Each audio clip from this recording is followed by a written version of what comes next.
याला मूग डाळीचा पॅनकेक म्हणा किंवा मूग डाळीचा हलका फुलका नाश्ता खूप सुंदर होतं बरं का.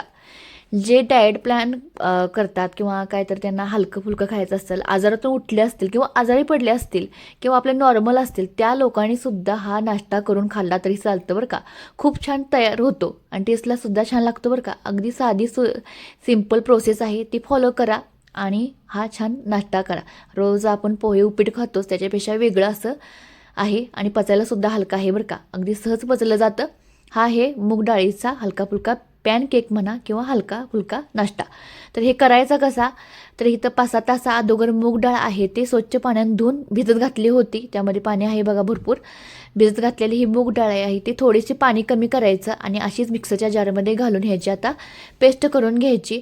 तर अगदी तुम्हाला सांगते, कोणत्या आवडतील त्या ह्यामध्ये भाज्या घालू शकता किंवा कुठलेही फ्लेवर ह्यामध्ये घालू शकता तुम्ही मसाल्यांचे तरीसुद्धा चालतं. आपल्या आवडीनुसार हे केलं तरी चालतं. तर मी अशा पद्धतीने केलं आहे, खूप चवीला झालं. अशा पद्धतीने केलं तरीसुद्धा चालतं, कारण की तुम्हाला सांगते जास्त भाज्यासुद्धा ॲड केल्या नाहीत, मसालेसुद्धा ॲड केले नाहीत, साधी सिंपल आहे. त्यामध्ये घातले आहे जिरं घातलं आहे प्युरी करून, मीठ घातलं आहे चवीपुरतं, कसुरी मेथी घातलं आहे, चिली फ्लेक्स घातलं आहे, तिखट जितकं आवडतं तितकं इथं चिली फ्लेक्सचा वापर करायचा. शिमला मिरची, हिरवी मिरची, कांदा घेतला आहे पातीचा, तोच कांदा कट केला आहे, पात घेतले कट करून आणि भरपूर अशी कोथिंबीर घेतली आहे. गाजर असेल, कोबी असेल, कुठलीही काकडी किंवा कुठलीही मुळा असेल तो खिसून ह्यामध्ये घातला तरीसुद्धा चालतं. जितक्या भाज्या तुम्ही ॲड कराल तितका हा पौष्टिक असा पॅनकेक तयार होतो मूग डाळीचा. खूप सुंदर लागतो चवीला. तर जितक्या भाज्या व्यवस्थित ह्यामध्ये सूट होतात बरं का. तर यामध्ये भाज्या घालून मी आता मिक्स करून घेतलं आहे. एक 10 ते 15 मिनटं थोडंसं पीठ भिजण्यासाठी ठेवलं होतं आणि 10-15 मिनटानंतर आपण करायला घेणार आहोत. त्यामध्ये घातला आहे मी थोडासा बेकिंग सोडा. तर बेकिंग सोडा किंवा आपला खायचा सोडा किंवा आपलं इनो, ह्या तिन्हीतलं एक घातलं तरी चालतं ह्यामध्ये. म्हणजे हा हे तो आपला मूग डाळीचा नाश्ता किंवा तो थालीपीठसारखं एकदम आतून क्रंची असं वेगळं लागतो. त्यामुळे त्यामध्ये सोडा आठवणीनं घाला.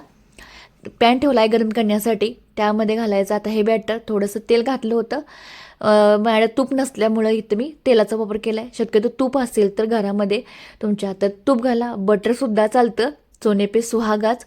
तेल घातलं आहे आणि त्या तेलावर आता मी बॅटर टाकून छान असं आलटी पलटी करून 10 ते 12 मिनटं मिडियम फ्लेमवर भाजून घ्यायचा. अगदी क्रंची, कुरकुरीत आणि चवीला मस्त हा नाश्ता तयार होतो. तुम्ही एकदा तयार केला की परत परत तुमच्या मुलांच्या टिफिनसाठी, मिस्टरांसाठी, खास तुमचे मिस्टर जेव्हा रुसतील त्यावेळेला सुद्धा हा करून दिला तरी चालतं, खुश होऊन जातील ते.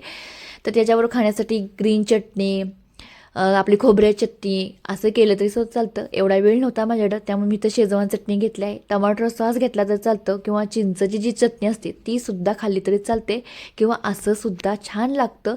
नक्कीच ट्राय करा आणि जाता जाता मला सबस्क्राईब करा.